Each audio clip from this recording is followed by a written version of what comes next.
हम मीनू झा उपस्थित छी एकटा भगवती के गीत लऽ के। एहि गीत में भगवती शिवसँ कहि रहल छथिन जे आब हम अपन नैहर जायब। यह गीत लऽ के उपस्थित छी। आशा करै छी अपने लोकनि के नीक लागत। दुर्गा पूजा के बहुत बहुत शुभकामना सब गोटे के। धन्यवाद। जय मिथिला, जय मैथिली। नैहर अब हम जायब सदा शिव नैहर, अब हम जायब नैहर, अब हम जायब सदा शिव नैहर, अब हम जायब।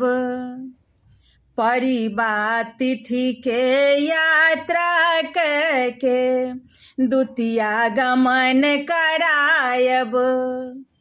परिवार तिथि के यात्रा करके दुतिया गमन करायब। तृतीया में हम पथ ही बितायब, तृतीया में हम पथ ही बितायब।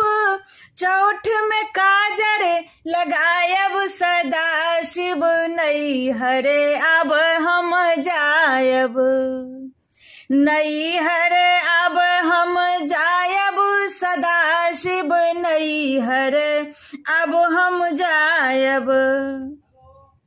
पंचमी चंदन अंग लगायब, षष्ठी बेल तर जायब। पंचमी चंदन अंग लगायब, षष्ठी बेल तर जायब। नवपात्री संग सप्तमी प्रात में, नवपात्री संग सप्तमी प्रात में शत्रु के घर जायब सदा शिव नैहर, अब हम जायब नैहर, अब हम जायब सदा शिव नैहर, अब हम जायब। अष्टमी बिन महापूजा निशि, अष्टमी बिन महापूजा निशि, बलिल शत्रु जायब सदा शिव नैहर, अब हम जायब।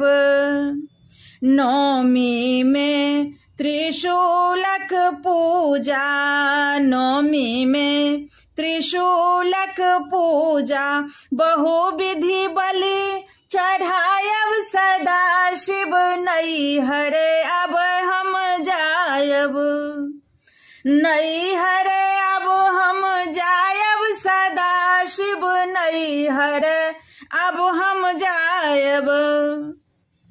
नवो विधि सेवक वर दके, नवो विधि सेवक वर दके, दशमी कलश उठायब सदा शिव नैहर, अब हम जायब नैहर, अब हम जायब सदा शिव नैहर, अब हम जायब।